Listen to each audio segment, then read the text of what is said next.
assigned the task of breaking up the other team's front line of blockers. That afternoon, the junior varsity was playing Spruce High School, and John was determined to show the coaches what he could do. This was the week, he vowed to his buddies, that he would be promoted to varsity.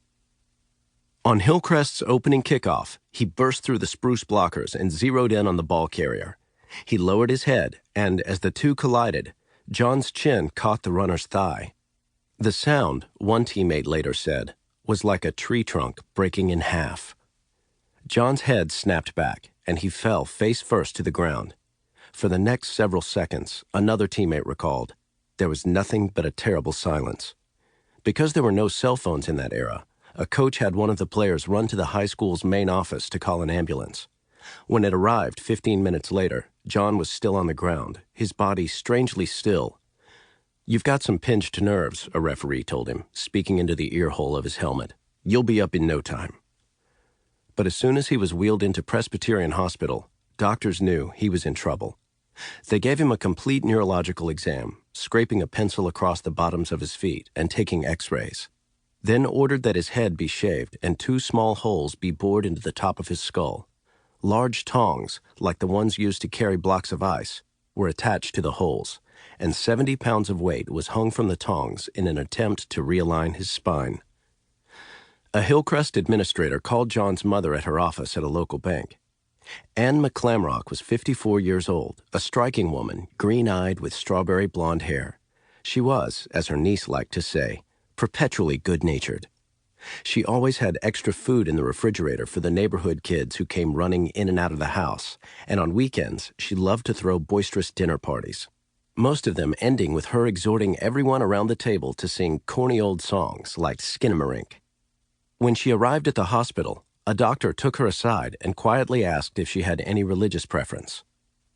"I'm Catholic," Anne said, giving him a bewildered look. "Maybe you should call your priest in case you need to deliver your son his last rites," the doctor said. "We're not sure he's going to make it through the night." The doctor told Anne that John had severely damaged his spinal cord and was paralyzed from his neck down.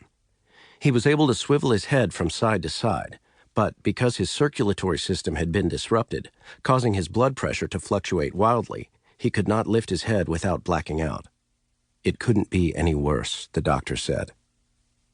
At least outwardly, Anne seemed to take the diagnosis rather calmly.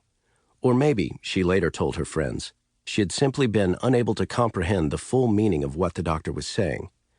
She stood at her son's bedside until her husband, Mac, who had been out of town that day, he worked for a company that insured 18-wheelers, arrived with the McClamrock's other child, Henry, a quiet boy who was a freshman at Hillcrest. It was right then, with the family all together, that Anne felt the tears coming. She slowly turned to the doctor, her hands trembling. "My Johnny is not going to die," she said. "You wait and see. He's going to have a good life." And then, her voice choking, she fell into Mac's arms. John made it through the night and then through the next day. His friends flocked to the hospital, many of them dropped off at the front door by their parents. One night, nearly 100 kids were in the ICU waiting room, all of them signing their names on a makeshift guest register, a legal pad, pinned to a wall. There were so many phone calls coming into the hospital about John that extra operators were brought in to work the switchboard. The local newspapers jumped on the story, and soon just about everyone in Dallas was following John's struggle to stay alive. Dallas Cowboys coach Tom Landry and star defensive back Charlie Waters came to see him. The owner of the local Bonanza Steakhouse chain held a Johnny McClamrock Day, donating 10% of all the restaurant's sales to a medical fund. Buy a Drink for Johnny booths were set up at shopping malls all over the city, with proceeds from the $1 soft drinks going to the family. And at Hillcrest alone, there was a bake sale, a benefit basketball game, a bowl-a-thon, a 50s dance, and even a paper drive conducted by the Ecology Club. After one of the national wire services ran a story about John, letters began pouring in from all over the country. A group of North Carolina women who attended Sunday school together mailed John a card with an encouraging Bible verse. A faith healer from Michigan sent a note to let John know that healing sensations were coming his way. "You will begin to feel sensation. Know you are going to be up and around very soon." John received